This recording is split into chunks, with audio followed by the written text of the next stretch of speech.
Every industry goes through cycles. Profits attract capital. Capital creates competition. Competition destroys profits. And then the cycle begins again. Understanding this pattern is one of the most powerful tools in business and investing. It starts with a profitable industry. Returns are high. Word spreads. Investors and companies take notice. Capital begins flowing and new competitors enter, existing players expand, and everyone wants a piece of the action. That new capital goes into building capacity. New factories open. New competitors launch. Existing companies add production lines, hire staff, and scale up. This takes time, sometimes years. But the expansion is underway, and it's hard to stop once it starts. Here is where things turn. All that new capacity comes online at roughly the same time. Supply surges. But demand hasn't grown fast enough to absorb it. Supply overshoots demand. The market is flooded. Excess supply drives prices down. Companies that were profitable at the peak start losing money.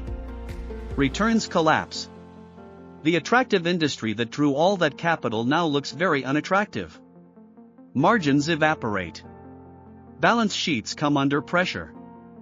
Capital flees. Investors pull out. Companies cut spending. Weak players go bankrupt. Others merge or consolidate to survive. Capacity gets shut down, idled, or absorbed. The industry shrinks. This is painful, but it is also the mechanism that eventually fixes the problem. With less capacity in the market, supply tightens. Prices stabilize and begin to recover. Returns improve. And then, the industry looks attractive again. New capital starts to notice. And the cycle begins once more. Here is the full picture. High returns attract capital. Capital builds capacity. Capacity overshoots demand. Prices collapse. Capital flees and capacity contracts. Then supply tightens and returns recover. Around and around it goes. Here is the crucial insight. Most investors focus on demand, consumer trends, economic growth, earnings reports. But the capital cycle is driven by the supply side. It is capacity decisions that create booms and busts. And capacity decisions take years to build and years to unwind. Why does this cycle repeat? Because capacity takes years to build, so everyone expands at roughly the same time based on the same optimistic signal. Because competitors act independently, no single player sees the full picture. And because optimism is always highest right when the peak is near. Let's make this concrete. The U.S. shale oil industry is one of the clearest examples of the capital cycle in action. In the mid-2000s and into the early 2010s, oil prices were high, at times above $100 a barrel. That profitability attracted enormous capital into U.S. shale. Private equity, Wall Street, and energy companies poured money into drilling programs. New technology made shale economically viable. The rush was on. The result was a drilling surge unlike anything the U.S. had seen in decades. Rig counts soared. Production exploded. U.S. oil output roughly doubled between 2010 and 2015. Supply overwhelmed global markets. OPEC refused to cut. Prices crashed from over $100 a barrel to under $30. The price collapse was swift and severe. Companies that had borrowed heavily to fund drilling suddenly found their revenues cut in half. The economics that had justified all that investment stopped working almost overnight. Dozens of shale producers filed for bankruptcy. Hundreds of billions of dollars in debt was written off. Rig counts plummeted. Capital fled the sector.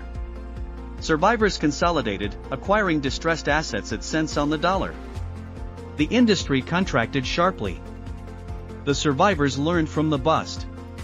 Capital discipline returned. Companies prioritized cash flow over growth. They drilled only the best wells. Production became more efficient. Supply tightened. And when oil prices eventually recovered, the remaining players were in a much stronger position. Step back and the shale story perfectly traces the capital cycle. High prices brought capital. Capital built capacity. Capacity created oversupply. Oversupply crashed prices.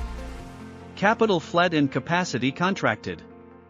Then discipline returned and the market recovered. Textbook capital cycle. So why does this matter? If you are an investor, the capital cycle tells you where not to put money and where to look for opportunity.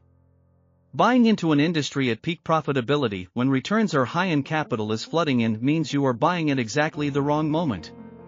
Supply is about to overshoot. The real opportunity is in the opposite situation. An industry that has been through a brutal bust where capital has fled, capacity has contracted, weak players have exited is one where supply is tightening. If demand holds, that is a setup for recovering prices and improving returns. The crowd has already left. The cycle is working in your favor. For business operators, the lesson is just as important. If your industry is attracting lots of new capital and competitors are rapidly expanding capacity, that is a warning sign, not a green light. Plan for the bust that follows. Monitor what competitors are building, not just what they are earning. Time your own capacity investments wisely. The practical takeaway is this. Watch where capital is flowing. Watch what is happening to industry capacity. When capital is rushing in and capacity is expanding, be cautious, the cycle is approaching its peak. When capital is fleeing and capacity is shutting down, start paying attention, the cycle may be approaching its bottom. The capital cycle is not a theory. It is observable in industry after industry: shipping, semiconductors, mining, airlines, real estate, energy. The timing differs. The magnitude differs. But the mechanism is always the same. High returns attract capital. Capital builds supply. Supply destroys returns. And the patient observer who understands this pattern is never surprised by a boom or a bust, because they saw it coming in the capacity data, long before it showed up in the earnings.